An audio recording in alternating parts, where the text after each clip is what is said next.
Fit Tech videos. This is video 5 of the basic stability ball exercises. And in video 5 we're going to focus on position 4 of the ball, which is the prone position, knees on your knees in front of the ball and then eventually over the ball.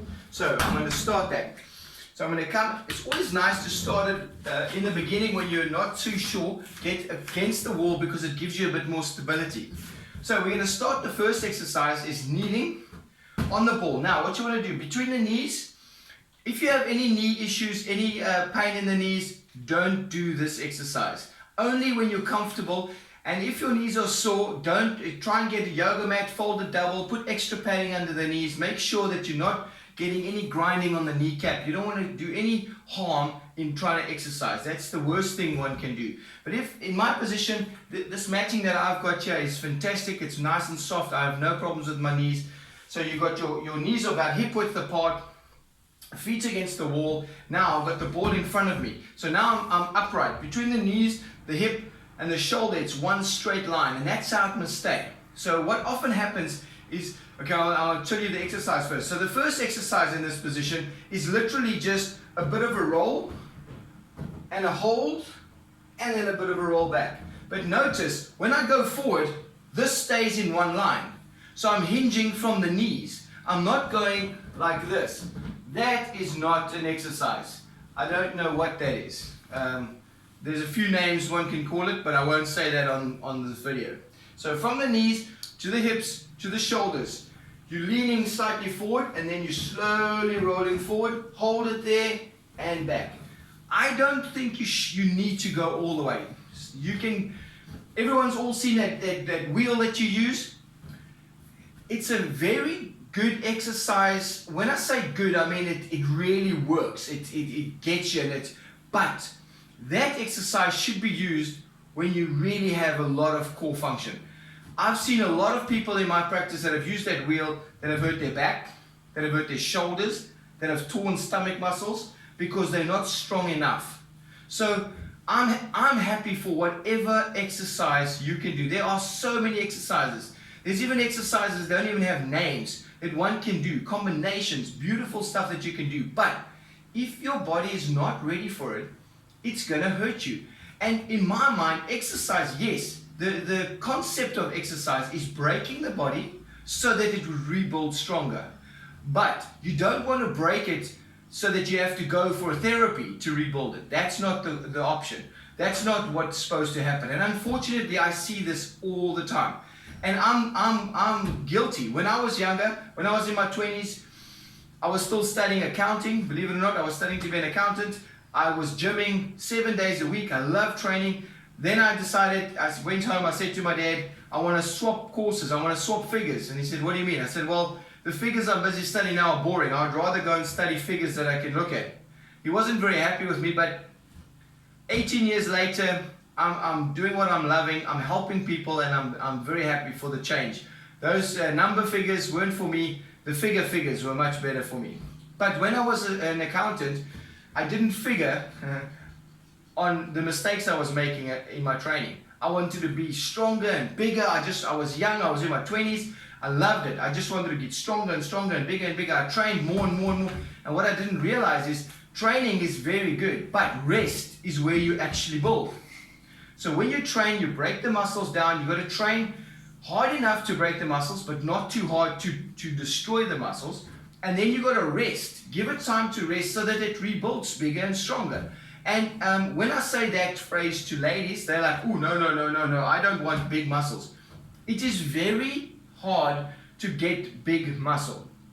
And it is very important for ladies to work their bodies and to work body weight exercises and even weights in certain instances. It's very important because it helps with osteoporosis and all the other stuff. It really makes a difference when you are doing resistance training. It helps for pain. It helps for a lot of things. A lot of ladies do far too much cardiovascular work.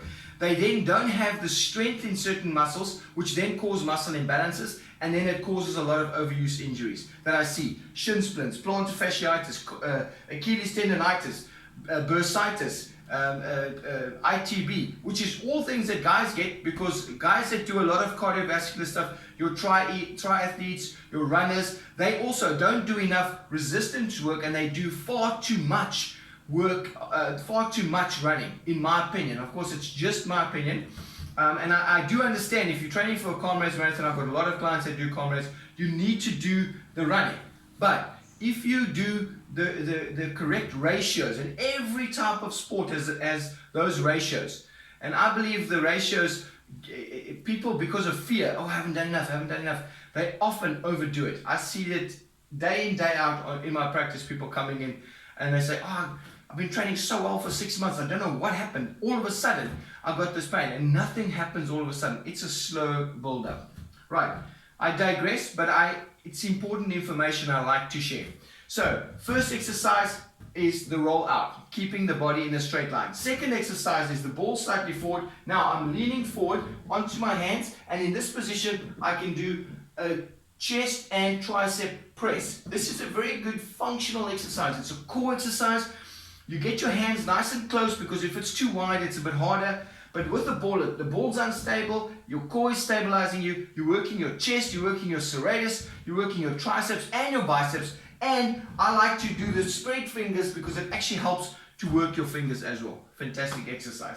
Now we're going to get into the rollover. So I'm going to start with the ball between the pelvis and the knee. So in this position, I tuck the ball close to me. I'm slowly rolling over, hands on there means on the floor, rolling forward in that position. And now what I'm doing is I do a few exercises in this position. In this position, I can do a one leg extension, which helps the glutes, one leg extension. I can do a tuck, which brings it in and back down, and I can do a push-up in this position. Now I can get the hands closer together, and I can do a tricep push-up in that position. Then I can get the hands closer together, and I can try and do a one-arm raise. Very, very good. Then you slowly roll back. What I suggest is roll out to as far as you feel comfortable. Do whatever exercise it is you want to do, and then roll back. Once you can do 3, then you can do 5, then you can do, so build it up. Always build it up. It's very important. I see it a lot. Why? I used to. I don't see it anymore, because for the last 14 years I've been stuck in a room massaging and triggering people, and that's why I look like I look. No time to train. That's ending now. But what I used to see when I worked in the gym is people start out with the best form. The first 2 or 3 reps is fantastic. As soon as you lose your form, you're actually just wasting your time. You are increasing your risk for injury, and you actually are not getting the weight through the muscle that you are targeting. So there's actually no point, or very little point, to do an exercise if your form is bad. So rather do less, take little breaks in between. You can still do an intense workout, and I guarantee you, before you know it, you'll be doing those 15 reps full out in proper technique. One more exercise I'm going to show you. I'm going to come a bit forward now. This is a very good glute exercise, and it's a bit of a strange one. So what you do is your hip width apart, you grab hold of the ball, now you get your knees closer together. Whenever I'm going to do one leg work, I'll get my knees closer together so it's in the center, so for stability. So you're grabbing hold of the ball, and in this position you're lifting the one leg up, and now you can do a bit of a hip extension and down, nice and slow. Extension right at the top. You notice I point my toe out right at the top just to get right into that glute. So in this position, straight out and a little bit of a twist, and come down. Straight out and a little bit of a twist, right into that glute muscle. Fantastic glute exercise. One more exercise, in this position you get back. This is a great one to do with the wall. Then you put it right into the pelvis, the ball. You're leaning over. Now what you can do is slightly kick yourself out, a little bit of a bend. Feet are about hip width apart. In this position, you can hold your hands in front of you, and then what you can do is you can do a little bit of a back extension, just very slightly. A little bit of a back extension. Very good to do. Now in this position, you can have your arms and you can do a row. Very good. You can do a row, or you can do a one-arm row with just one arm.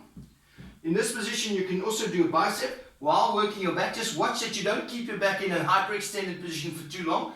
If you want to make it easier, you sink back so that your knees are just touching the floor. You do the bicep. You can do a shoulder press in that position. And you can do a tricep extension in that position. Very, very good exercises to do. Well, sure. That's a workout and I haven't even started. Well, I hope you enjoyed that. Thanks for watching.